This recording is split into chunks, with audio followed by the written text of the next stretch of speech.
Coming up on Network Africa, 44 people die in Libya after an airstrike hit a migrant detention center in Tripoli.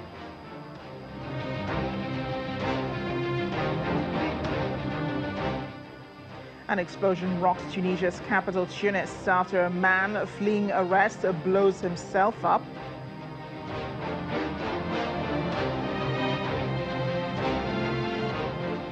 Human Rights Watch says Kenyan police shot dead 21 people they alleged were criminals in August last year.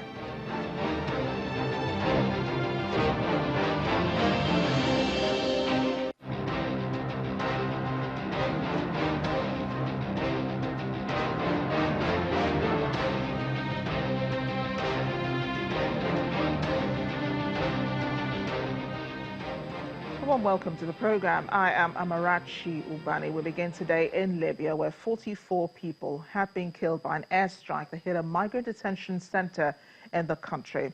Another 80 are reported to have been wounded in the explosion, which happened at a facility in the eastern suburb of the capital, Tripoli. The majority of those killed are reported to be African migrants. Scores of dead migrants, many more injured, most of them Africans seeking a better life. Many of the victims were fleeing violence and economic hardship in their native country, only to meet their death in Tripoli, Libya. Some people wounded and they die on the road on their way running, and some people are still under the block, so we don't know what to say. All what we know is we want UN to help people out of this place, because this place is dangerous. We know it's going to happen like this before, but we don't have any power to do anything. So there's small children and there's some people that stranded here. They don't know what to do. They don't know where to go. The death toll is the highest publicly reported after an airstrike since Eastern forces loyal to Khalifa Haftar, head of the Libyan National Army LNA, launched an offensive 3 months ago to take the capital. The UN-backed government blames Khalifa Haftar for the attack, but he in turn accuses Tripoli-allied militias. Tuesday evening's strike comes a day after the LNA said it will start heavy airstrikes on the capital after exhausting what they called traditional means of war. However, they deny hitting the detention center. Libya is a main departure point for African migrants attempting to flee to Europe, but many who are caught up by the Libyan Coast Guard end up here in Tajura, a suburb on the east side of the capital, in government-run detention centers. Tajura, which is also home to military camps and forces allied with Tripoli, has been targeted by airstrikes for weeks. This incident is the latest in a long power struggle in Libya since the overthrow of Muammar Gaddafi in 2011. Meanwhile, the African Union's Commission's chairperson, Musa Faki Mahamat, has called for an independent investigation into the airstrike on a Libyan detention center. In a statement, he described the attack as a horrific crime and wants those responsible to be brought to account. Mr. Mahamat also called for an immediate ceasefire and for all parties to ensure the protection and safety of all civilians, especially the migrants trapped in detention centers. Also condemning the attack is the United Nations, which says the violence clearly amounts to the level of a war crime. Well, the latest information from our teams is that at least 40 people may have died and that dozens more may be injured. The rescue operation is still underway, so that death toll may well increase during the course of the day. Our teams are rushing onto the ground to provide them with assistance and to provide medical care, and we're working against the clock to get assistance to people as quickly as possible. But the key thing here is that the situation has to change. We can no longer have a situation where people are trapped inside detention centres, unable to escape when they get caught up in violence. And we cannot have people being brought back to Libya after being rescued on the Mediterranean if that means being held in these detention centres. This was a very preventable tragedy that happened just 2 months ago. We warned after a similar airstrike that injured 2 other refugees and migrants that this was a pressing danger and that the people inside needed to be urgently evacuated. No action was taken, and today we've seen the tragic consequences of that with some of the detainees paying the price with their lives. We know that both sides have the coordinates of these detention centres. Both sides are aware where these detention centres are located and that there are people inside those detention centres at the time being. So what needs to happen now is a full and thorough investigation. Those found to be responsible need to be held to account. Having airstrikes drop on a civilian building in this way is a violation of international humanitarian law, and there needs to be action taken now against those responsible and to make sure this doesn't happen again. The UN responding to the airstrike in Libya. We do have human rights activist Olatunji Larry Barua joining us now on the program. He's in our studio in Abuja. Mr. Larry Barua, thank you for joining us on Network Africa. First of all, do you think this was a deliberate attack on the detention center?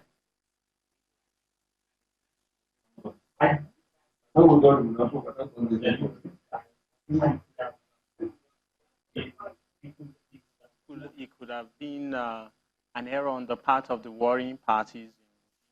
But what I rate is the neglect of the migrants who are being kept in the Libyan detention center. That has been deliberate. And the silence of the international community has also been deliberate. The silence of the United Nations, the EU, has been deliberate. And there has been rhetoric over the last couple of weeks, last couple of months, and no action has been, has been put forward to back those words that seem to be coming out of the EU and the United Nations. Right now, this situation is a tragedy, and the blame for the death of the 44 or 41 people who died during this airstrike is on the doorstep of all the multilateral bodies. The African Union will take its own share of the blame, the United Nations will take its share of the blame, and the European Union, which suddenly seems to have become hostile and anti-migration, have this anti-migration stance through the Mediterranean corridor.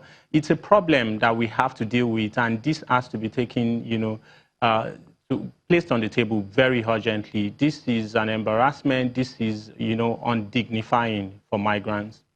You talked about the response from the UN, and you talked about the EU and so on. The UN, which we just heard, one of the officials that they're saying that this was an international. It goes against international humanitarian laws. The AU also responded. They're calling it a crime against humanity. But you know that Libya has been the hotspot for migrants who are trying to get to Europe via small boats and inadequate means of transportation.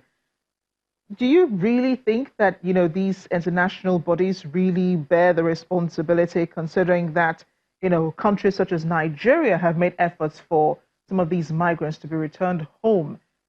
Don't the migrants also bear some blame for being at the detention center? The blame at their doorstep is a lack of action. See, we have had early warnings. This is a tragedy foretold. This is a tragedy that was imminent. And Libya has been a country in conflict. And we have militias holding reins along the coast areas, and you have the central government, a weak central government supported by the United Nations. You will know that this tragedy was going to come. The moment General Khalifa, went rogue, the moment he decided to start applying force and bombing areas that are held by the central government, you know that this was going to get to the areas where migrants are being kept. It's going to get to areas where there are civilians. And this is why I said that part of the blame has to be shared by these bodies. We haven't done enough to get these people out of the detention centers. What needed to happen was an humanitarian corridor had to be opened. You needed to open an humanitarian corridor. And the only body that could make that happen was the United Nations. And also through the EU. The EU has been supporting the Libyan government, has been supporting some of the North African countries. And if you don't put, rubber to the road. If you don't get your actions, backed heavily, you are not going to get these people out of there. So everything, it's based on our shared humanity. If you can't get an humanitarian corridor open to evacuate civilians and migrants, then this is why this tragedy has happened right now. And I know that there's going to be a lot of action, there's going to be a lot of movement in the coming days, but we didn't have to wait for the death of these people. Over 130 people were said to have been injured, and there might still be more deaths in the next couple of hours. So this is an embarrassment to the international community. It is an embarrassment to all the nations that are involved, and even all the countries that are backing one faction or the other in Libya. Yeah, I do agree with you. It is a real tragedy because there are other detention centers across Libya, and really, really sad. Mr. Larry Barua, thank you again for speaking with us on Network Africa. Thank you. Thank you for having me. More tragedy in Africa. An explosion has rocked Tunisia's capital, Tunis, after a wanted man being pursued by police blew himself up. Authorities say no one else was hurt in the blast. The man, reported to be in his 20s, had been on a counter-terrorism wanted list. Last week, there were 2 suicide bombs at bomb attacks in Tunis, targeting police and security forces. At least 1 officer was killed. Several people were injured.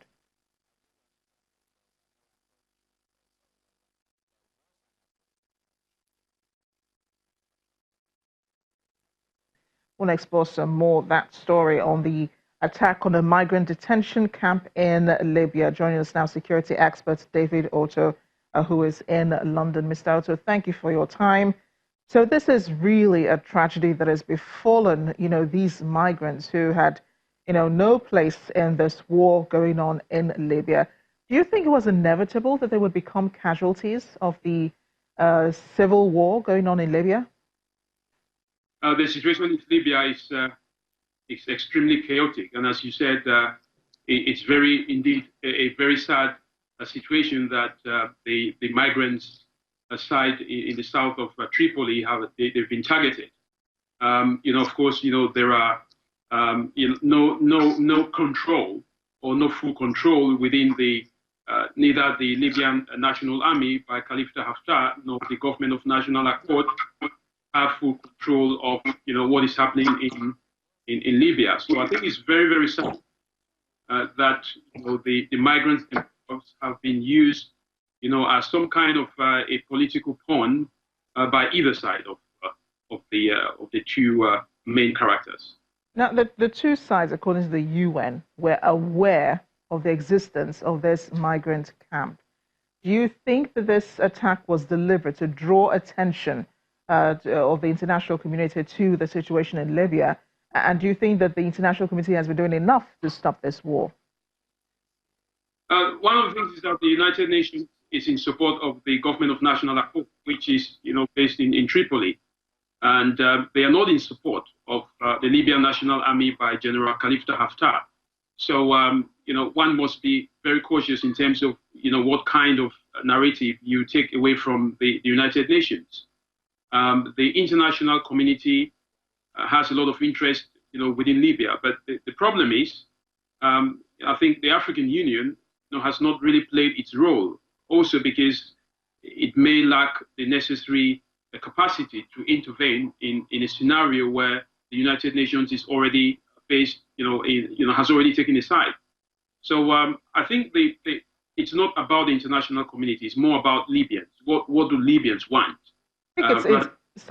It's interesting you mentioned the AU taking responsibility, because the African Union Commission's chairperson, Mr. Musa Faki Mahamat, has called for an independent investigation on the airstrikes. Who do you think is directing this to?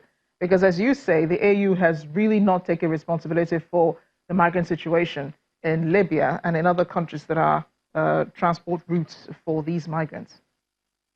I think there's really not going to be an independent investigation, because who do you trust? How the investigation? The AU, will not have full access to where they really want to, perhaps penetrate. The UN is already in support of the government of national accord.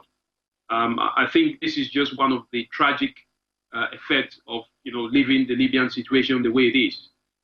It's very chaotic, and the earlier the Libyans take upon themselves to, correct and go back to the last known good of what Libya used to be, it's really going to be bad, not just for Libyans, but for the entire region.